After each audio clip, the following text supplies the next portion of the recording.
इतिहास बताता है कि बड़े बड़े विजेताओं को जीत से पहले हताश कर देने वाली बाधाओं का सामना करना पड़ा है।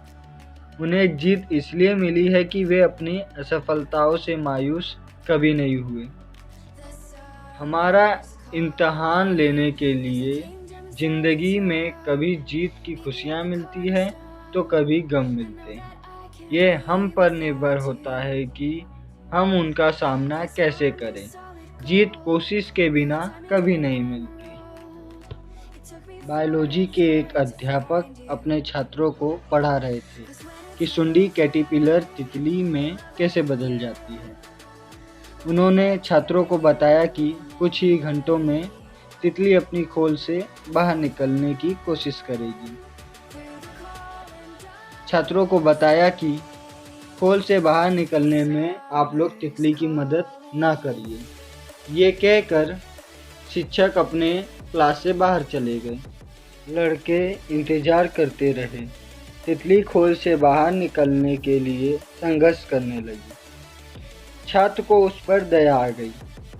अपने अध्यापक की सलाह ना मानते हुए उन्होंने खोल से बाहर निकलने की कोशिश कर रही तितली की मदद करने का फैसला कर लिया। उसने खोल को तोड़ दिया, जिसकी वजह से तितली को बाहर निकलने के लिए और मेहनत नहीं करनी पड़ी, लेकिन वह थोड़ी ही देर में मर गई। वापस लौटने पर शिक्षक को सारी घटना मालूम पड़ी। तब उन्होंने छात्रों को बताया कि खोल से बाहर आने के लिए तितली को जो संघर्ष करना पड़ता है, उसी की वजह से उसके पंखों को मजबूती और शक्ति मिलती है। यदि प्रकृति का नियम है, तितली की मदद करके छात्र ने उसे संघर्ष करने का मौका नहीं दिया। नतीजा ये हुआ कि तितली मर गई। अपनी जिंदगी पर भी यही बात लागू कीजिए। जिंदगी में कोई भी कीमती चीज संघर्ष के बिना नहीं मिलती। माँ बाप अपने बच्चों को शक्ति हासिल करने के लिए संघर्ष करने का मौका नहीं देते। इस बात से मैं भी सहमत हूँ। इस तरह वे जिन्हें सबसे अधिक चाहते हैं उसे ही नुकसान पहुँचा बैठते हैं।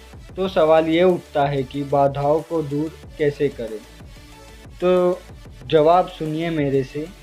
बाधाओं को दूर करके आगे बढ़ने वाले लोग उन लोगों की तुलना में अधिक सुरक्षित होते हैं जिन्होंने कभी उनका सामना किया ही नहीं।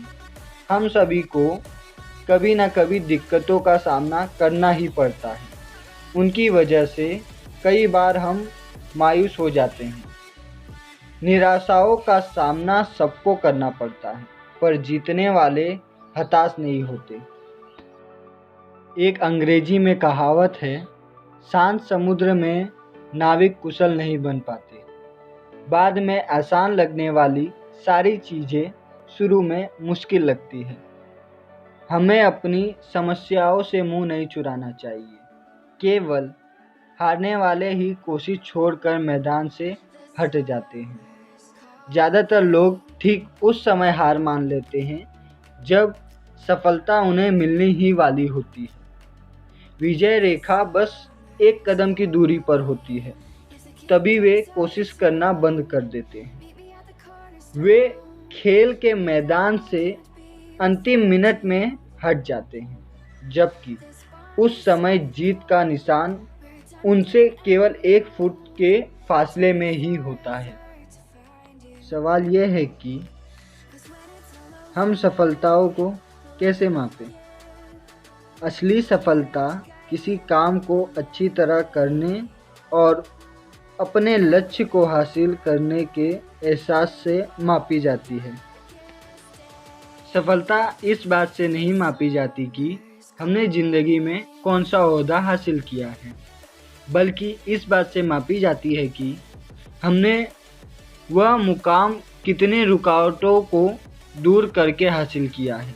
सफलता इस बात से नहीं मापी जाती कि हमने ज़िंदगी में कितनी ऊंचाइयां हासिल की है, बल्कि इस बात से मापी जाती है कि हम कितनी बार गिरकर उठे हैं। धन्यवाद, आपने मेरा वीडियो देखा। प्लीज़ लाइक और सब्सक्राइब जरूर कर दीजिए।